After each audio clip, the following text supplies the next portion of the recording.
issue of data. So Alan's going to come along and talk about data unions. And I said, well, what's that in English? And he said, data unions.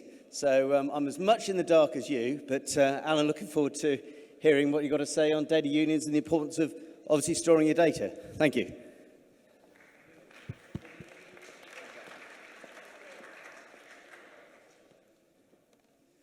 Hey everyone, my name is Alan and I'm going to talk to you for a few minutes about data unions, why we need them and why you should care about them.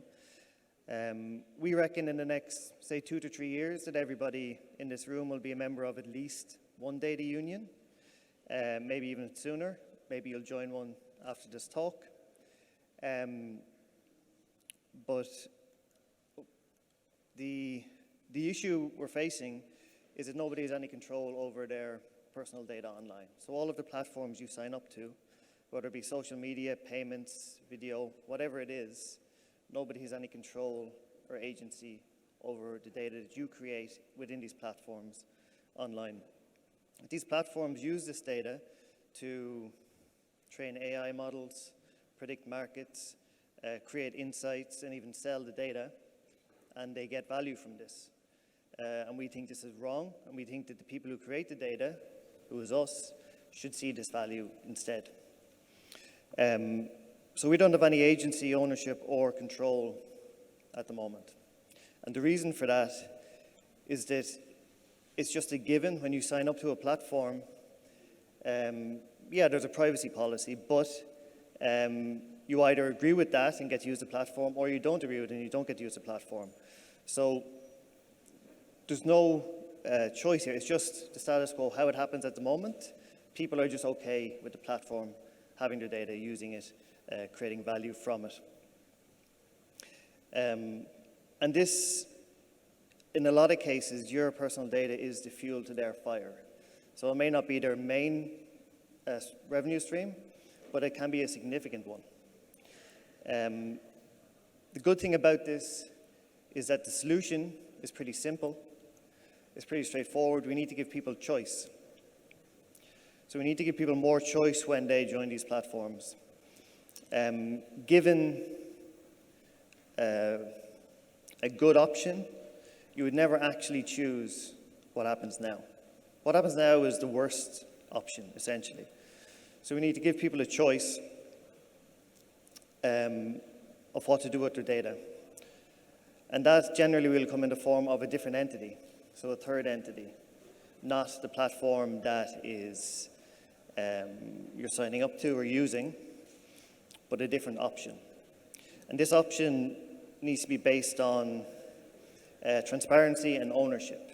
It can't just be a copy of the platform that you're signing up to or using who just use your data. That wouldn't make any sense. That wouldn't work at all. And this is why we're using Web3, or data unions are using Web3, because ownership and transparency are built in to the fabric of a data union. So generally the value of what's created in a data union and given to its members will take place in the form of a data union's own token. So the people who use it get the token and have ownership of the union itself. Also, if you're signing up to an entity that's taking your data and potentially creating value from it, but giving the value back to you, you'll want to know where that data has been used. So we need transparency. We need to be able to track where the data has been sold to, who's buying it, and we also need to be able to opt out of, if, for instance, you wanted to join such an entity but didn't want your data going to a fossil fuel company, for example. You need to be able to opt out, you need transparency, you need to be able to see what's happening with your data if you're going to sign up to one of these entities. So, data unions can be explained pretty simply in terms of a labor or trade union. Everybody knows what a labor or trade union is. They've been pretty topical over the last few months.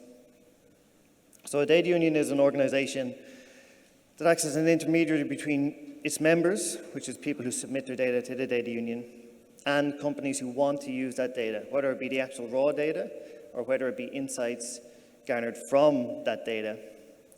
A data union advocates for its members. That's the purpose of it. So to kind of recap on that, we have no control over data because we have no choice. But we need to create a third party, a third entity to give choice, and that entity needs to have transparency, ownership, and it needs to advocate for its members. In terms of what happens now, this is obviously a very high-level diagram, but you sign up to some sort of big tech company. Your data of the actions you perform for the tech company go through that platform. They create value from it. They can sell the data, they can sell insights, and they get paid for that in some form. But you'll notice that the big green money line doesn't come back to us, the users. It stops. And this is what we need to change.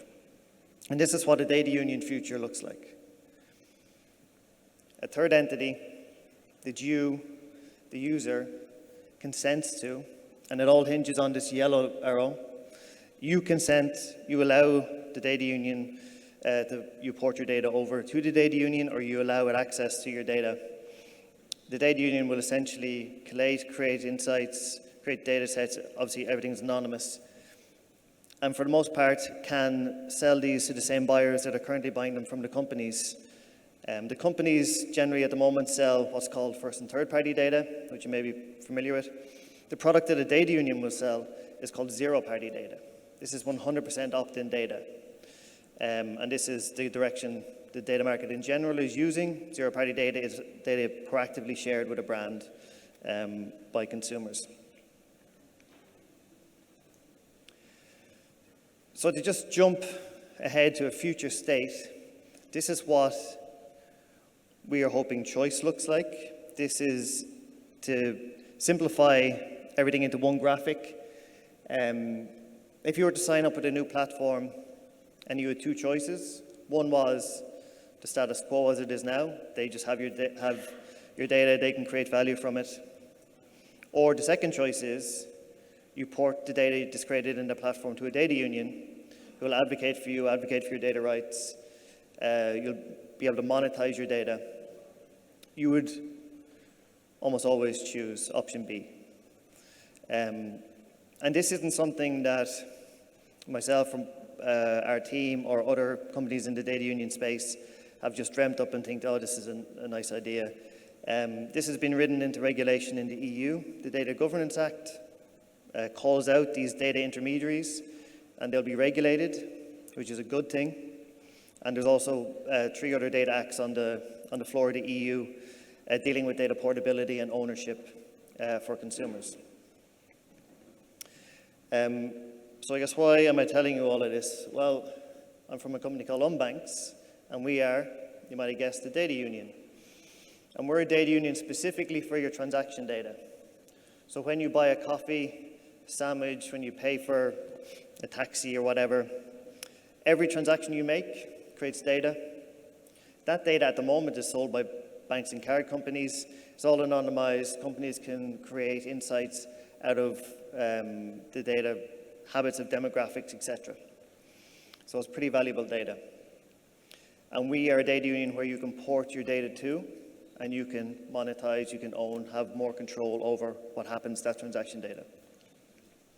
Going back to that diagram I said before, we're the data union that sits outside of the banks, and we use open banking APIs for you to allow us, for you to give consent to us to essentially download your transaction history. We'll check every day for new transactions as they come in, and we'll anonymize the data, add it to our data sets, create insights, sell the insights, sell the data. We'll take a small fee as it comes through, and the majority of the value is passed back to the members of the data union in our native token. And that's essentially how it works. Just to give you an example of how kind of sought after, especially transaction data is, there was an article by a tech journalist in the US a few years ago where, as an experiment, he bought one banana on a card because he wanted to find out how many companies his banana purchase went to. And he did some research and he found that 7 different companies from that transaction between the POS system it hits and the bank 7 different companies tried to grab that data of that transaction for their own use. So this is very sought after data, and it's valuable data that you own and that you should be doing something with. So we're a startup. We are actually put our beta app live today, web app. It's invite only, but everybody here obviously can use code Zebu22, and you can get into it, you can sign up, and you can link your bank account, and you can start earning Unbanx tokens. Unbanx.me is the website. From there, you'll be able to actually go to the web app. We've got iOS and Android apps coming soon. They're just a bit slow getting through the app stores. And yeah, that's data unions and Unbanx. We're outside. We may have talked to you earlier on today. If not, we can chat to you tomorrow. Yeah, and thank you very much.